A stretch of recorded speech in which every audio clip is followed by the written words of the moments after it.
And welcome back to the Watch the Hawkeyes podcast. No music because Kevin said so. Kevin has input on the show. I just want everybody to know that. I think that's been my one contribution in the last 4 years. Yeah, to the structure, the process of the intro.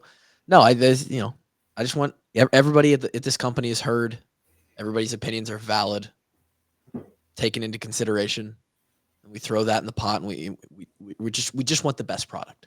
Okay, so here we are. Maybe a quick episode tonight. This one I'm actually going to shift. We did Logan Lee before this, but I think this is going to come out before Logan Lee because we're going to talk about some relevant stuff. We have some Hawkeyes getting paid in the NFL, Kevin. Couple bags being collected, Some checks being cashed. Some checks about to be cashed. I have a full list of that. We're going to talk about the Iowa women, who, of course, at this point, you're hearing this about 8 days after they won the Big Ten tournament. That's a three-peat from the Hawks and Caitlin Clark and company.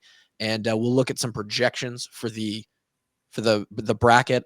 ESPN actually has often dog shit, but got a nice little projection page bracketology thing that I'm looking at, which is cool. We can pontificate and ponder on the women's tournament, which I'm actually way more interested in than the men's tournament this year. For sure, yeah. Other than Zach Edey, I don't think I could name as many men's basketball players as I could women. I've watched 5 times as many women's basketball games as men's basketball games this year. Yeah. Oh, easy. We're also going to talk about Trev Alberts. Nebraska was building the empire, and now it's all coming crashing down. Have you seen that, Kev? I did see that. It just broke today, didn't it? It did. And then finally, we're going to talk a little bit about maybe we just start there. Pat McAfee show is coming to Iowa City. Did you see that one? I did see that. Yeah, he's going to be set up at somewhere downtown, right? At the fieldhouse. The university fieldhouse or the bar of the fieldhouse? No, the university fieldhouse. Oh, that's kind of sick. I think they're going to pack that gym where we used to play badminton against the Chinese students. And I was never in badminton class. Oh, it was me and Bo. Who took on. Yeah. They're going to pack in that, didn't you? What? You guys probably got worked in that, didn't you? I'll be honest, man. There was some battles. We took our licks, but it was pretty even. Man, these 2 foreign exchange students from China would give us we got our money's worth. Sweating profusely. I remember it like it was yesterday. It was like at 11:30 a.m. It's like one of those 1-credit PE courses. Bo and I would go in there and we would just go balls out in this badminton course. It was great. I bet it was fun, yeah. 2v2, 1v1. We had tournaments. It was fun. Anyway, Pat McAfee and crew is going to be in the house. And in part because of the women's team. The women's team is so it actually, yeah, it'll be the upcoming Friday that you're listening to this. So you're listening to this on a Monday. Friday, they're going to be here. The women are going to be in town playing as a 1 seed, the women's tournament, which I kind of like. Oh yeah, the top seed of each quadrant, you would say, gets to host the first 2 rounds, right? Yeah. So So the top, if you're a 4 seed or better, you get to host the first 2 games. Mm-hmm. Yeah. So the 1, 2, 3, and 4 in all 4 groups of 16 get to host. So Iowa, and it's so sick because like those are some of the best games. Like you get to see a couple early tournament games. They will they're either going to be playing on that Friday, or they're going to be playing the following day on that Saturday. And like they're literally the Iowa women's basketball team. And I don't know why, but McAfee and their crew has some sort of affinity towards the Hawks and Caitlin Clark, partly because she's going to end up in Indiana, I think.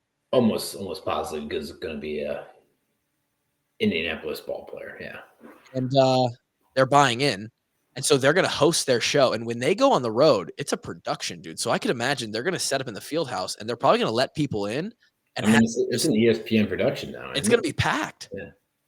People in the Discord already arguing like, oh my God, it's going to be a mess over there with all the construction. And like, yeah, who cares, dude? Like, it's going to be I mean, sick. who's going to be the most of the people there? It's going to be students, and four of the more popular dorms are right there.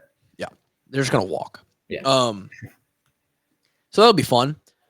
We had several people asking if we're going to bust out the mobile podcast studio and like try and get in on that action. Like if we're going to, somebody asking on Twitter, like, hey, is Pat Anger going to get the boys on the show on Friday? And, we'd love to be there. We'd love to be on that show. We don't have any relevancy to actually make it onto that show.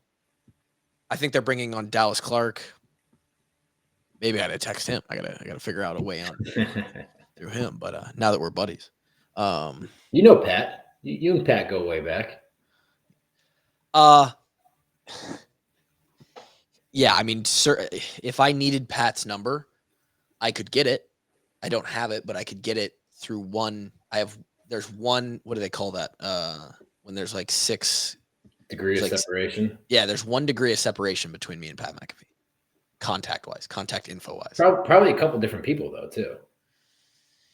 3. Yeah, 3 people. Anger. I would say probably Dallas, and then the kicking coach who was Jamie Cole, who was Pat's kicking coach and family friend of mine. So yeah, I could probably get it multiple different ways. Not going to, but it could. So the walk-ons most likely will not be part of the festivities. I'm not going to bring the mobile podcast unit. It would be a shame. That would be like, the biggest sports podcast in the country comes to town, and we try and bring our weak-ass production to Iowa City and like, hey, we're going to mooch off of this. Everybody who's excited about the Pat McAfee show, when they finish, the walk-ons are going to be set up right outside the fieldhouse. They've got their like probably 20-man crew. Yeah. And then we just show up and like, we got a Gary. Yeah, we got Gary. We have one camera that's not meant for streaming that we're going to hook up. We're going to have all the wrong cords, and we're going to be shoved in the corner of the if you want to come down the hall of the offices of the health and human physiology professors. We'll be in the corner by the bathroom. I bet Pat McAfee doesn't have a beer named after him though. Probably not, but it probably wouldn't take much if they wanted to get into that. We're going to take our wins while we got them. We will. Looking at, let's just go into that. The reason that they're going to be in town. Did you get a chance to watch the championship game the other day? Yeah, I was able to watch most of it. Yeah. Pretty exciting game. Yeah. Didn't make it easy on ourselves. I don't think we played our best game by any means. Well, when Caitlin starts out, I don't know, 0 for 10. Yeah. I mean, that's tough. That's tough first half shooting. Didn't feel like we rebounded very well either. Poor. Yeah. Especially defensive rebounds, like the ones you're supposed to get. Yeah. They were getting way too many second and third opportunities in my opinion. I'm not even that smart when it comes to basketball, but I was like, yeah, we should probably pick up a few more of those things. Yeah. Well, and this is one of the things, and like you said, neither you or I are going to sit here and be great basketball analysts, but there are some pretty simple things. I worry about the Hawks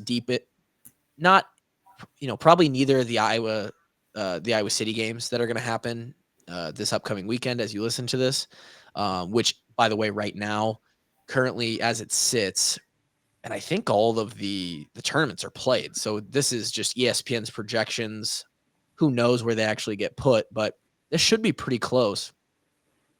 Currently has Iowa as the 1 seed, looking like these either, I'm not sure how they orient it, but they're either the 2nd or 3rd overall seed. And they would play one of the play-in games, which is going to be between Sacred Heart or Holy Cross. Feel pretty confident about that one. A lot of God going on in that game. So we should play one of those teams. And then they have, and again, this is just the projection from ESPN, the 8-9 game, who would be the other game in Iowa City, is between Florida State and Alabama. So ideally, Iowa should be able to handle both of those teams. Obviously, I don't know anything about Florida State or Alabama, but Iowa should be able to handle that. From there, Oklahoma and Colorado are the 4 and 5 seed potential matchup in the Sweet 16. I just watched Oklahoma get beat bad by Iowa State in the Big 12 tournament. But they are quite a good basketball team, and I'm fairly certain actually that oh God, what's her name? Their coach is an Iowa alum. Actually, a coach that a lot of people are hoping takes Bluder's spot, or maybe they have pegged as Bluder's replacement. Is Bluder going anywhere anytime soon? I mean, I wouldn't, but she's not young. I mean, she's been doing it for a long time. She's been doing it very well for a long time too, though. Well, yeah. That actually brings up another topic that I wanted to hit on quickly tonight is Saban. Saban got a little pub yesterday for making some comments, doing some, I don't know, he's on like Capitol Hill talking about NIL. He was doing really well for a long time too, though. And, you know, getting out. Yeah, he made some money. Made a little bit. Won a few games. Couple. So, you know, Oklahoma, Colorado, whatever matchup you get in that 4-5 slot, whatever region we get put in, that's going to be a difficult game. And that is the game there, starting in the Sweet 16. Obviously, further than that, you get to the Elite 8. In our bracket projected, the other top seeds would be like a UCLA or a Notre Dame, a Baylor or an Ole Miss. Like, you're going to start to see teams in those Sweet 16 Elite 8 games where I'm a little worried about Iowa's size in a tournament setting. If Caitlin has a bad game and one of these teams catches that tournament magic, that March magic, like, things can get pretty dicey pretty quick for the Iowa team because we do not have good size. Yeah, I think that's kind of what happened in the championship game last year. You agree? It was like, yeah, not only did they have the size in us, but they were hot and we just couldn't keep up. And if Caitlin's on fire, right? If Caitlin's on fire and no one can touch her, and then that starts to open up Stolke, and Gabby Marshall can hit a few shots, Kate Martin does her thing, then we can play with anybody. But that's only if Caitlin's on. Because if Caitlin's off, man, we start to get really one-dimensional. And that's it. I just, you know, I want these Hawks to at least make it to the Elite 8 again. And man, the Sweet 16 Elite 8 games, just like, I feel like there's going to be some testing going on there. Any turn, men's or women's turn, man. Once you get in the Sweet 16, anything can happen. Anything can happen, man. It'd be interesting though. The other note I had on this is a lot of people now, with Caitlin announcing she's going to the W, is like, it's going to be really interesting to see the fall off, the drop off. Inevitably, there's going to be some amount, even if it's very small, because you're losing arguably, I don't even know if it's arguably, you're losing the greatest offensive player in the history of the sport. So that sucks. Fall off is natural after that, sure. Then, not only that, but you're also losing a player in Kate Martin that they call the glue, and Gabby Marshall, who's been a large part of this team. So that's 3 starters right there. But didn't we just get a huge recruit? Got a big recruit. Yeah. Yesterday was number 12 player in the country for the class of 25, which I guess is the current junior high school class. Her name's Addison Deal, which is a great name for a basketball player. Just dealing. Like, we need to get on that, and we need to get her. We need walk-ons, and her need to. And she's definitely not a walk-on, but we need to get. Yeah. Walk-ons and number 12 recruit in the country that don't exactly mix. Don't match up well, but we need to. Oil in the water there, man.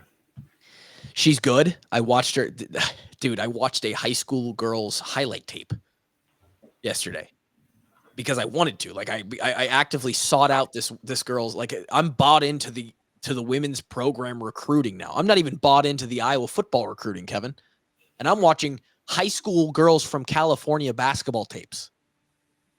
That's how hype it is. It's been fun. It's been a fun ride. Easy to get on board. And so the question is like, Stolke will be great.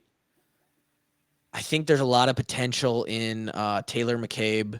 who's a sniper when you get the ball in her hand. She needs to be able to learn. She has to get better at creating her own shots, both with the ball and without the ball.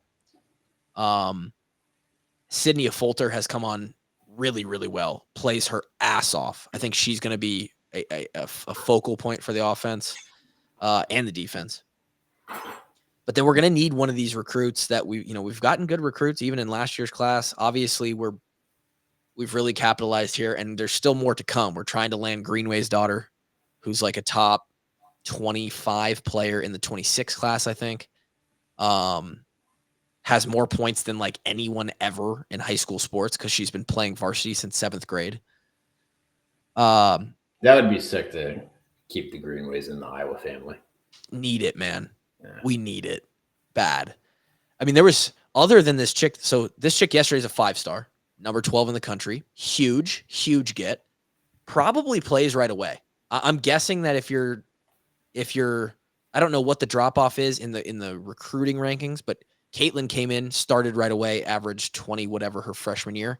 She was the number 3 player in the country. If this chick's number 12, it can't be far off. I'm not saying this girl's going to be Caitlin Clark, but I have to imagine this girl is contending for a starting spot immediately. Sure. And then if we can, are we going to stay top 5 like we did all season this year? Probably not. Expectations need to be managed a little bit, but I have high hopes that we can still be a top 15, top 20 team and really push and, grow together. And like, I want so badly Iowa women's basketball to become a staple. I want to be a blue blood. I mean, you could probably make the argument.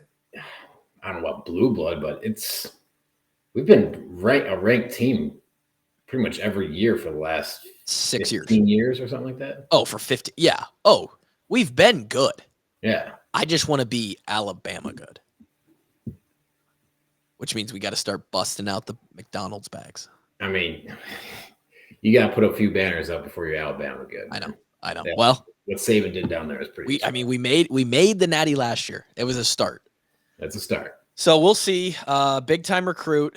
The fact that even Kevin knew that we got a top recruit in the country for our women's basketball program goes to show how much they've really done to grow grow their brand. And we'll see. We'll see where it goes. But it'll be fun that this podcast will come out one day after the actual selection show. So we'll know our matchup. We'll know our second round potential matchup and onward.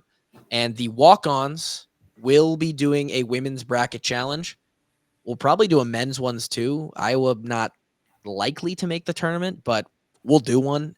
But we'll definitely be focused on the women's tournament this year. And the winner, maybe top, depending on how many people we get, the top 3 to 5 people will win a prize. Got to be a part of the Patreon to do it. Patreon.com/washedupwalkons. Head there now.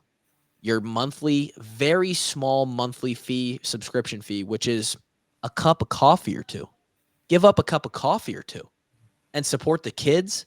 Get in on cool stuff like our fantasy football leagues, the bracket challenges, early access to the video, to the audio of the podcast, discounts on merchandise, other cool shit.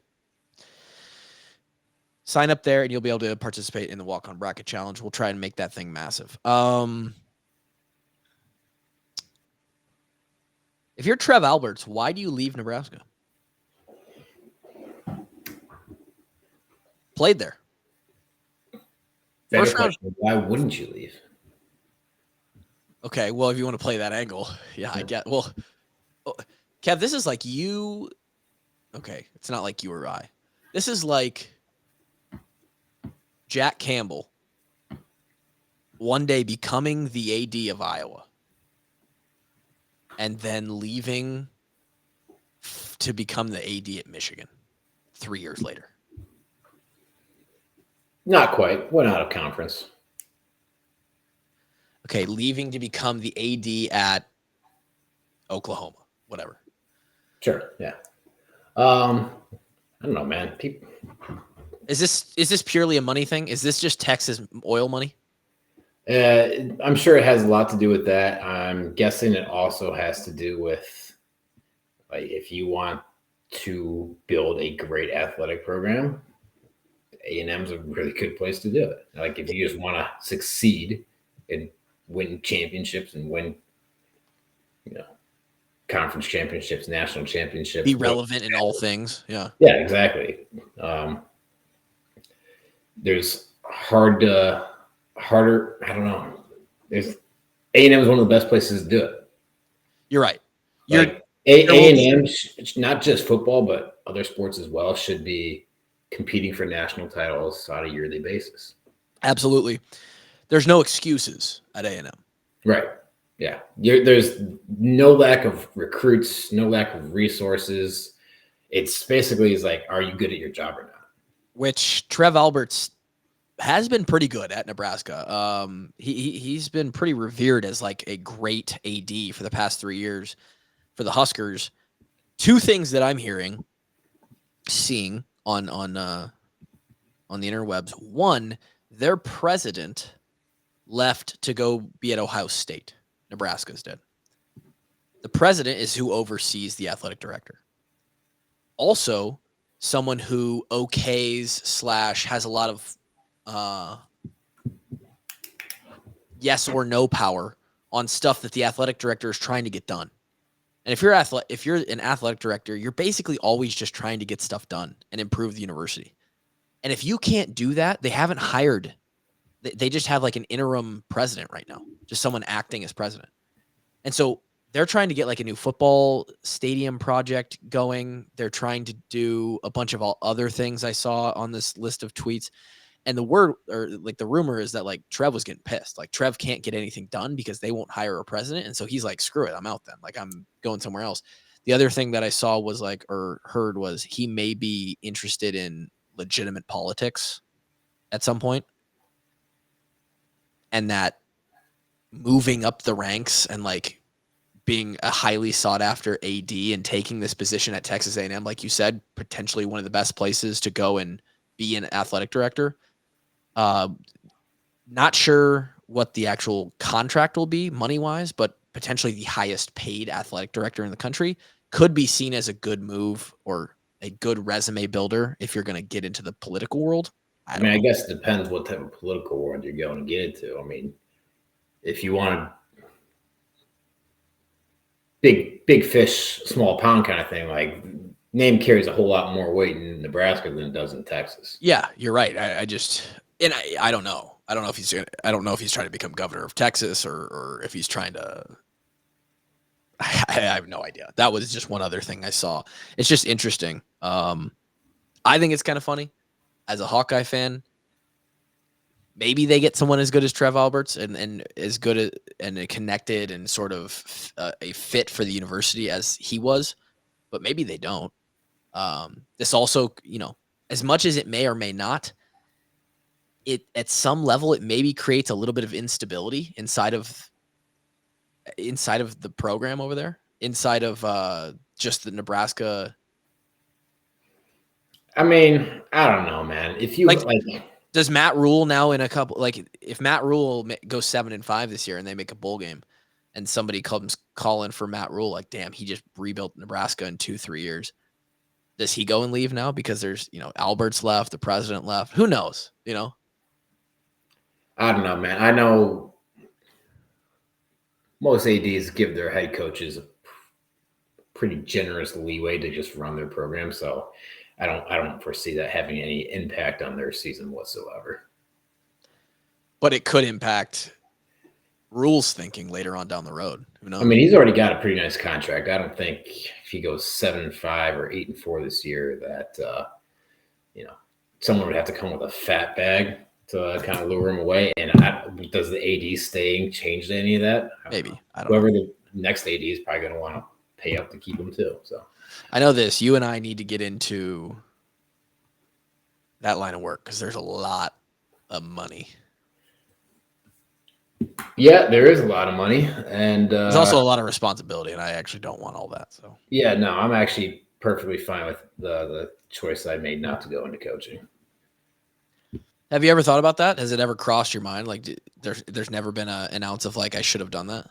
Every now and then, like I miss the sport, obviously, but then I'm like, I do not want to deal with everything that's going on in college sports these days. That just sounds horrible. Like it already one of the biggest like detractors for me was like recruiting and sucking off some 15 to 17-year-old kids just made me want to God damn it. Made me want to kill myself, but clip that. Kevin gets canceled. Son of a bitch.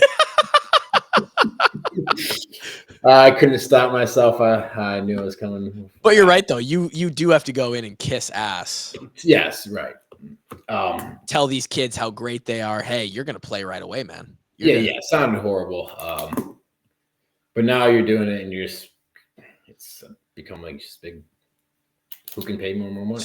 So now you have to go in and kiss their ass and tell them, hey, like. But you're not supposed to tell them, like. Anyway,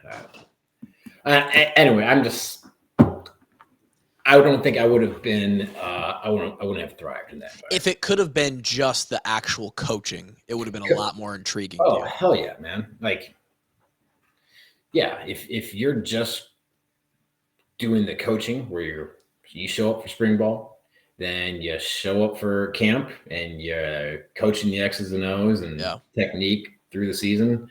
And then you get your new crop the next year. It doesn't matter. You have no influence on it whatsoever. Yeah, that sounds like an awesome job. You could have tried to coach in the NFL. It's closer there. That would have been closer. True. Yeah.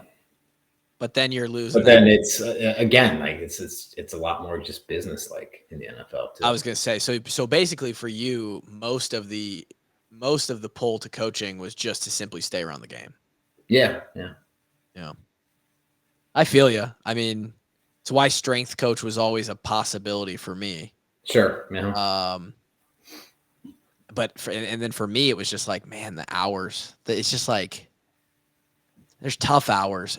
And to be honest, DeMarco kind of put some of that to bed. He's kind of proving that it's not that bad, especially if you if you prove your worth and then you get into a lower tier sort of it's not a lower tier position, but it's a lower program. Elon is a D1 program in some sports, but it's otherwise not. FCS, yeah, D1. Yeah, it's so, and then he kind of controls exactly his own schedule. They gave him free reign basically, and he makes a great salary. I mean, I think he's easily. Yeah, but the other thing about that world too is like, if you want to make real money, you pretty much either got to be the head guy or the head guy or the number 2 guy at like a Power 5. Absolutely. Football program. Yeah. And Nick had to pay his dues, and he was also and still is one of the elite, considered even by his peers, one of the elite in the country. So yeah, he's definitely a forward thinker and a kind of a thought leader in the industry. Right. And so, you're right. Like if you're not the head guy at an FCS program, then you're like, I mean, like everyone wanted ooh and ah what Doyle was making, but and when Ray was his number 2, Ray was making good money. Sure. Beyond that, it's not that great. There's a bunch of FCS. I mean, I know for a fact there's a bunch of FCS head coaches that are like, I don't know if they're getting 6 figures. No, D1AA. I think there's some FCS schools that the head football strength coach is right around strength coach. Okay. Yeah. Oh yeah, head coach. Yeah. But the strength coach, the head strength. I'm sure. Yeah. And that's tough. And there's just not. Talk about a competitive job like in the NFL. That's similar. Like if you're going it's another thing. It's like it's a really cool job, and it attracts a lot of people to want to work in that industry. What does that do? Oversupply of labor brings down wages. And boy does it, because they work for pennies when you start in that industry, man. Mm-hmm. God, it's not good. I wonder. I've never done the math, but the hourly rate's got to be abysmal. For the work that they do, it's not good, man. I want to say that I think Lima, who I need to text Justin, and I want to have Lima on the show because he would be another good strength coach to have on and just talk about our time at Iowa and all that stuff. But I'm pretty sure he said that it was like mid 30,000s as the assistant, went like way back in like 2013. Back when we were playing, yeah. Yeah, so I think it might have, it may have come up into the 40s, but like, dude. And I think, yeah, like I can speak for myself. When I was an intern, I was probably putting in 50 to 60 hours a week. Which was about the same as the coaches, right? Yeah, I mean, Doyle was the last one to show up in the morning. Well, but, yeah, of course.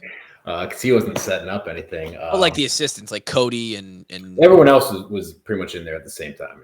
Yeah, so you're working 50 to 60 hours a week, and you're making 37 grand. I was making nothing. Well, you were making nothing. That was fun. You're an interesting sort of study there, because you actually paid your dues in one of the worst like intern situations ever and didn't use it. I'm just like, nah, I'm good. Hey, but part of it is like, hey, I realized I don't want to do this. Yeah, no, the experience was valuable, no doubt. But yeah, I mean, if you're working 60 hours a week times, you get a few weeks off during the year. Call it 48 weeks. Usually, yeah, if you divide by 2, that's your hourly wage on a 40-hour work week across 50 weeks. So at 38 grand a year, you're making like $19 an hour if you're working 40 hours a week. So if you're working 50 hours a week, it's closer to like 16 or 15 bucks an hour. Dude, that's bad. So it's like you're working about 2,400 hours a year. Yep. So if you're making, say, 35 divided by 2,400, yeah, you're making less than 15 bucks an hour.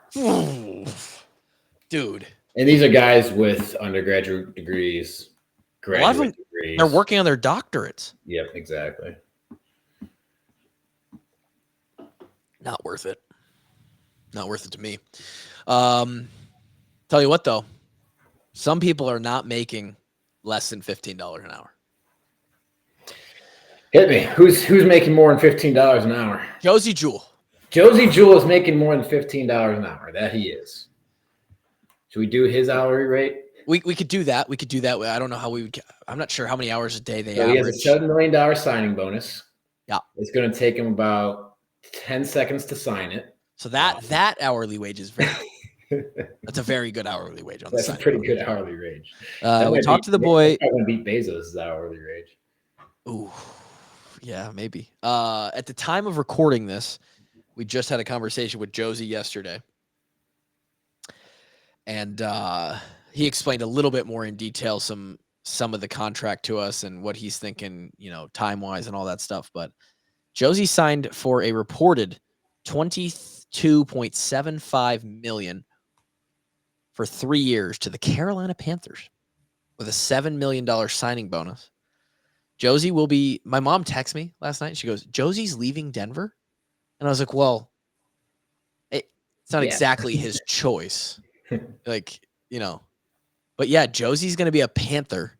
I might have to get me a Jewel, like a Jewel jersey in the black and blue. The Panthers black unis are pretty sick. They're sick, dude. Josie, he will be joined, by the way, by Amir Smith-Marset getting a year in Carolina. I'm not sure what he signed for, but probably is Davion Nixon still down there? Oh, that's a good question. Let's bring up the old Panthers depth chart. I would imagine, dude, he was. But how about it, man? Josie gets paid. Josie finally gets paid.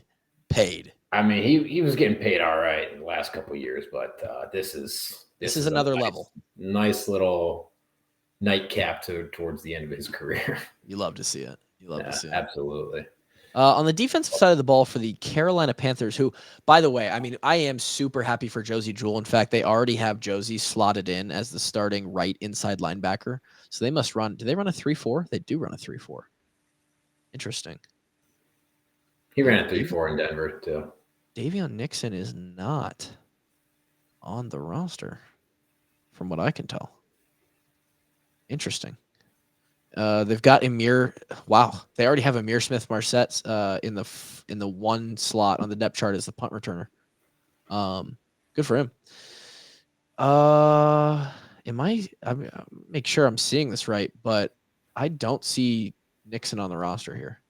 But I do see Josie as the starting right inside linebacker. He'll be in the linebacking core with other guys such as Amare Barno Shaq Thompson. Shaq Thompson's good. And DJ Johnson. However, here's the downside to this. The Carolina Panthers are dog shit. Yeah, very much so. They're bad. And that's probably not going to change a whole lot this year. No, it probably isn't. So Josie, obviously, sort of the highlight of the class here. I'm not even sure what made yesterday so special. Like, what was it? It was free agency day. Like, what did that mean? It's the second day of free agency. So started on Monday. And so that means that anyone who wasn't re-signed by their team is now available to unrestricted. Yep. Love that. Who's going to pay me the most money? Yep. Love that.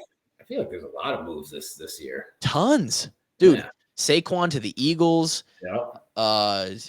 Derrick Henry to the Ravens. Yep. That'll be a fun offense to watch, I think. Oh God, I can't wait to watch the Ravens. Yeah, the Ravens are gonna be a fun offense to watch. The Bucks signed Baker for 3 years. Yep, he got for $100 million, right? A lot, dude. A lot of money. Kirk Cousins to Atlanta for a shit ton of money. Who else did I see that?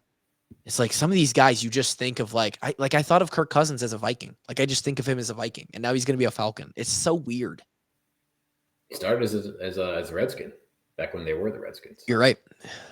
Someone put up his contracts that he signed over the years. Dude, Kirko Cousy has made like $400 million or something like that. Closing in on a $500 million, dude. Yeah. And he probably hasn't made all of that, but like it's close. Anyway, Amir Smith-Marset, I think 1 year for Carolina. Geno Stone with a little 15 ball, right? A little 15 M's. And he'll be crossing the division to the rival Bengals for a 2-year contract, $15 million. Love that. Love that for Geno. Big time. Had a huge year last year. I believe he was, if he did not finish as the interception leader, he was damn close. Noah Fant, who last year at this time, maybe 2 years ago at this time, got traded to the Seahawks from the Broncos.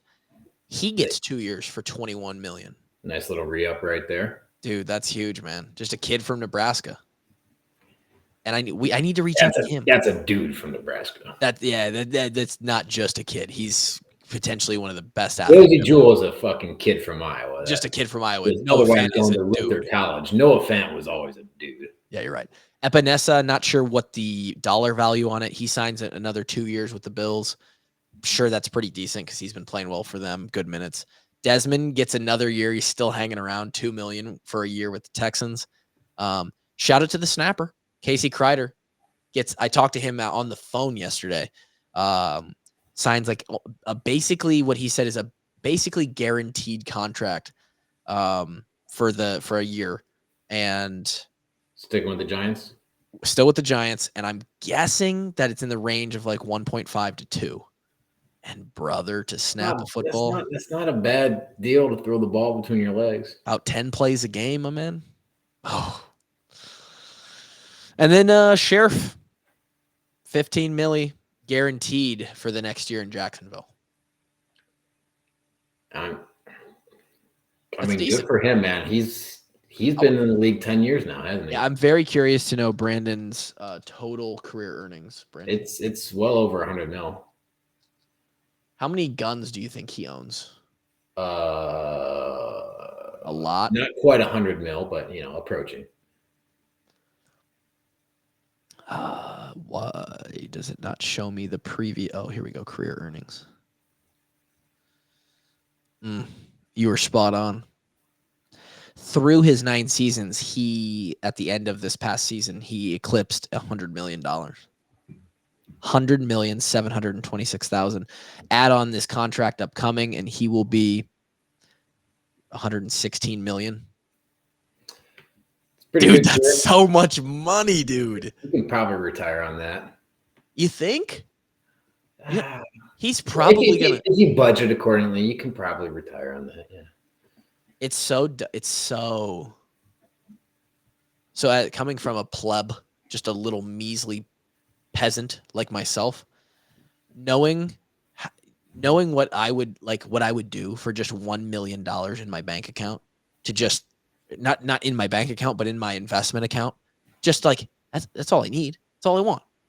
I can invest and be frugal on $1 million in my investment account, and I can live on that with my wife and my child, and if there's any other future children, we could be good forever.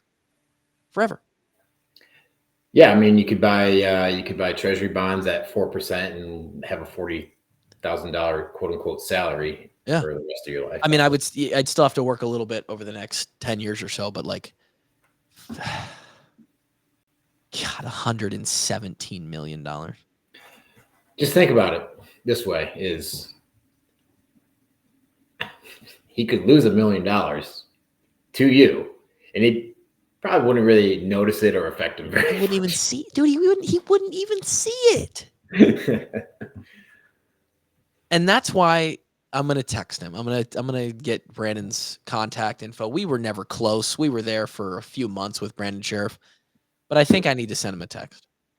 Maybe a donation just to the brand. Help out the brand. Send a Venmo request for $1 million. I'll just start Venmo requesting all of our NFL teammates.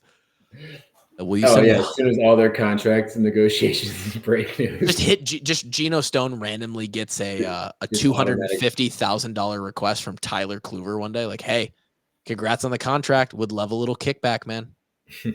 Give me a former teammate bonus here. Funny shit, man. They all deserve it.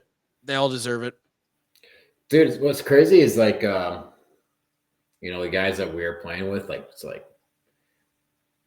I mean, is Sheriff? No, it'd be Casey. Is he the current longest tenured Hawk in the league now? Or I guess he didn't play the first couple of years, but is he the oldest Hawk in the league right now? Official tenure. Well, it's probably Micah.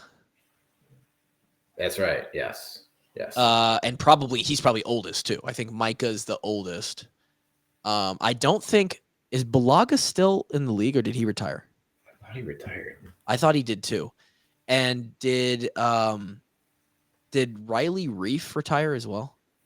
I'm fairly certain, yeah. And James Ferentz just retired. So I don't think there's anybody longer tenured than Hyde, and he played his senior season in 2012. Casey played his senior season in 2013. Brandon Sheriff played his senior season in 2014. So those would be the oldest three. But then you basically get into everybody that we played with, like, significantly. You get into guys like George and Desmond and guys from our class, and then younger than us. Yeah, but then you're talking, I mean, like, guys in our class are like already thinking about retirement. Yeah. Ike, Josie, Desmond. Probably getting, I mean, we're turning 30 this year, boys. Ben Neiman.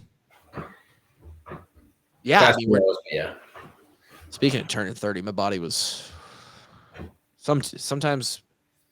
I don't know if you ever put in 2-a-days. You probably don't, but every now and then, yeah. Oh, dude, sometimes on a 2-a-day, it's rough. I ran a little 5-mile threshold run this morning, and then had a lifting session in the afternoon, and my hips feel like I'm 50 and not 30. Yeah. Why do you run in the morning, lift in the afternoon? I'd always do it the other way around. You would. Yeah.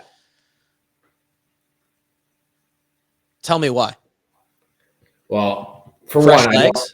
I don't pair lower body days with running days. Sure. That was it was lower bodies. So yeah. Well, I wouldn't do that. So I guess that ends our. Okay. So here's my thinking on it. Currently, I'd have to get into the week layout of the program to kind of make it more justified and it really explain it. But essentially, I needed some sort of lifting stimulus today, but that lifting stimulus was also not the focus. It was I did 9x3 back squat on a 90-second timer, and so it was a little bit more of a fatigue density sort of. And you paired that with a run in the afternoon? The 5-mile run this morning, yeah.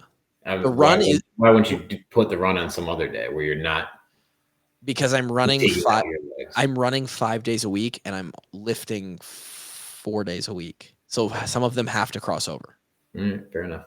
Especially when I do a complete rest day on Sunday and just a Peloton ride on Thursdays. So I have 5 days left to fit 4 lifts and 5 runs. It just is what it is when you're training at the volume I am. You have to, But anyway, you should run the damn DSM with me. I'm not going to do that. Why not?